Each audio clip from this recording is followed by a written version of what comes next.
Let's crank it and see what happens. Hey, welcome back. Me, Ed. Today's main goal is going to be trying to troubleshoot the Focus. But I gotta fix the water for my house first. But while we're here, let me show you what I've been working on. I know you probably never seen what it looked like before, but I tried to make this cleaner. I had one extra connection there before, so now I have one less connection. And then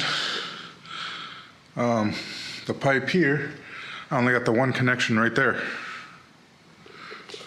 So I think that's gonna look a little bit cleaner. So let's get on to what we gotta get done. Wow, it's bright out here. On. Okay, ND filter's on. I love having an internal ND filter on the camera. It makes things way easier. You don't have to screw on the thing. All right, now onto the Focus. I had to hook up the battery tender to it because the battery was like completely dead, like 100% dead. As far as what killed it, I think it's the consistent starting issue that we've been having. And it is about to rain. That sucks. It is an AGM battery, so maybe it'll come back to life. I don't know. All right, so we're gonna do a couple things. We're gonna check the ignition switch to see if it stays on when we turn the key to the start position. If it doesn't stay on, then we know the ignition system is not what's holding the starter on. If it is the ignition system, I do have a push button switch, so I can add push button start to the car, and then I can bypass the starting position in the ignition switch, and that would fix that issue, if that was the issue or is the issue. So all we're gonna do is use a test light, back probe the wires, and find out which wire is for the starter. Okay, so we tested the ignition switch with the test light, and the ignition switch is perfectly fine. Kind of hoping that was the issue, because that would have been the easiest thing to fix.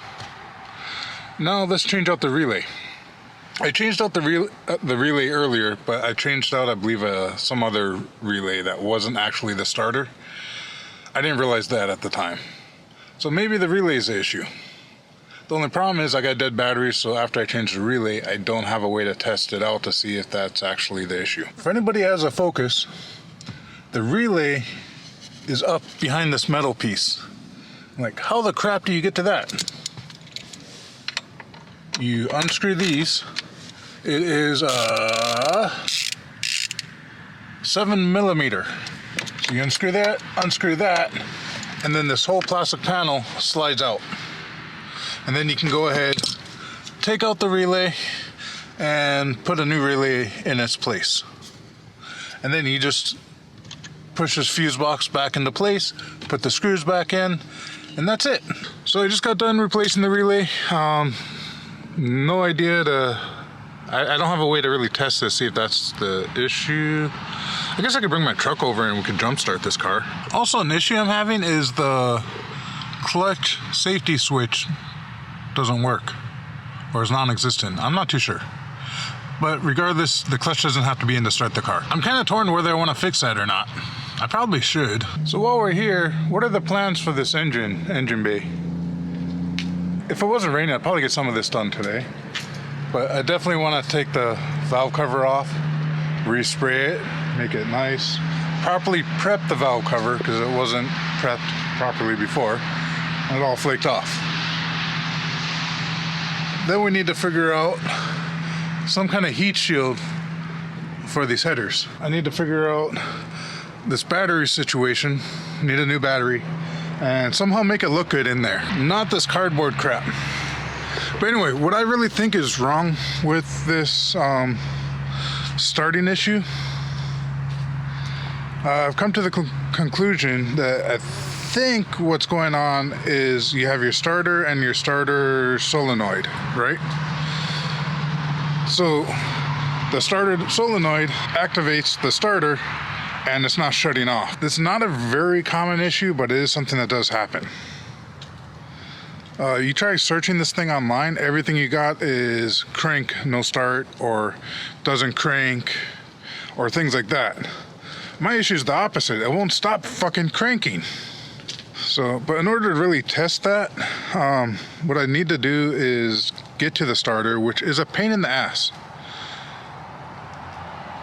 Where they put the starter on this stupid thing is the worst possible place.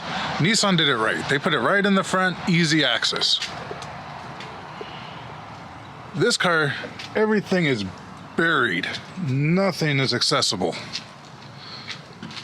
Got to replace the alternator? Well, fuck you. You're gonna have to dig in there. So if you look through there, you can kind of see the starter, I think, in there. No, you probably can't see it in the camera. So there's two ways to possibly get to the starter. One is from underneath, which is I gotta reach between axles and shit like that. And exhaust and frames. I'm probably gonna have to remove a lot of shit to get it to it from underneath. I haven't looked it up online, but it looks like it's gonna be a pain in the ass to get from underneath. But I can see it pretty clearly underneath, so I can see where it's at. I just can't get my hands in there to do anything with it. The other option is accessing the starter from the top, which means I know for sure I gotta remove this. I probably gotta remove this. I gotta take this off.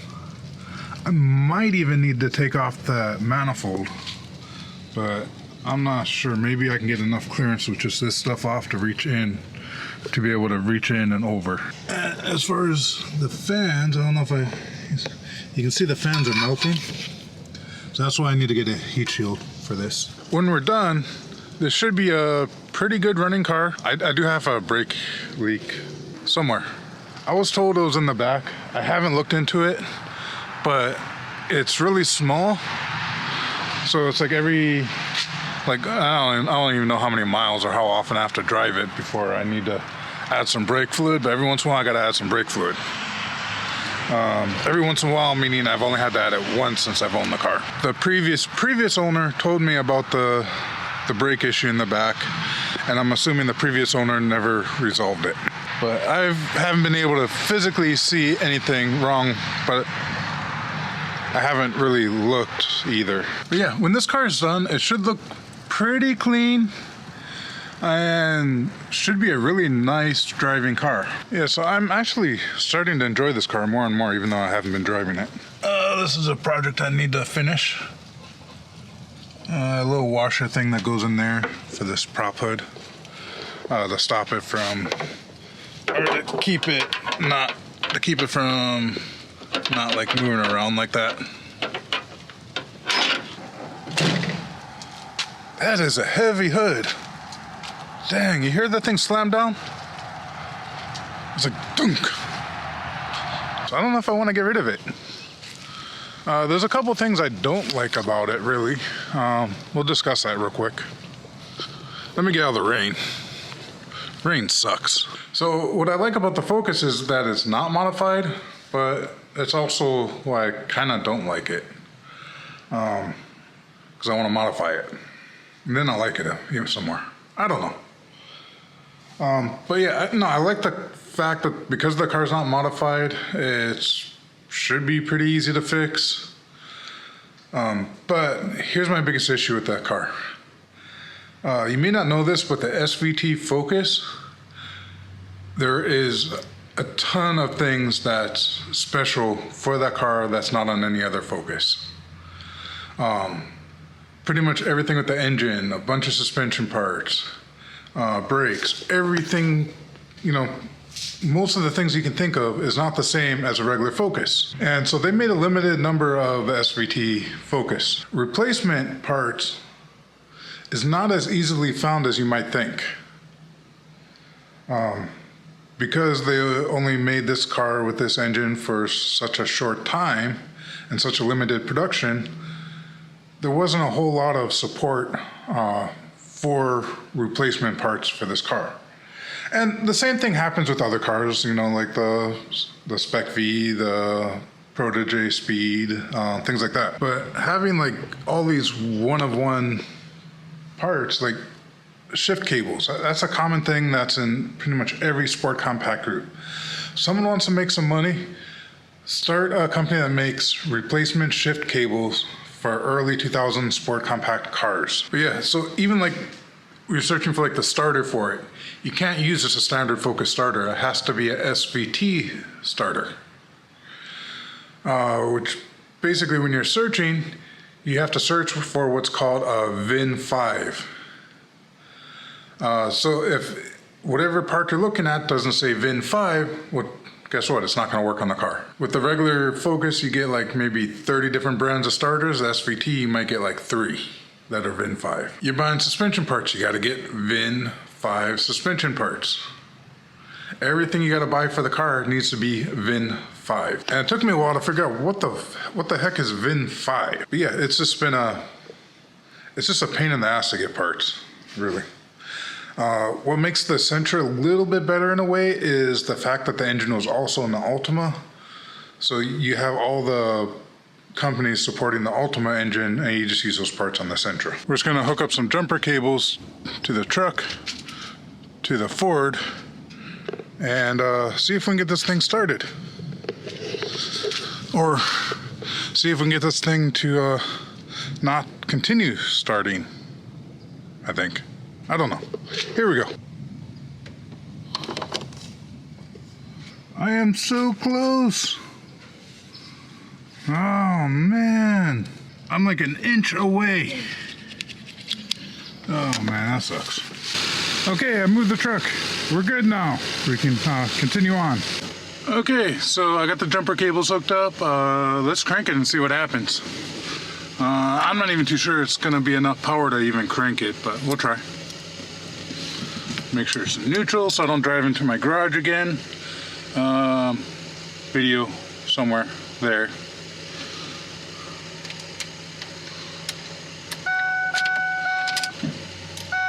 I hear the fuel pump kick on, that's a good sign.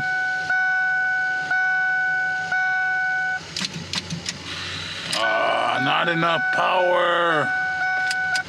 Well, we got full power instead of running like 2 volts. Let's take the Tesla light to it again. I think it's a gray wire on the bottom.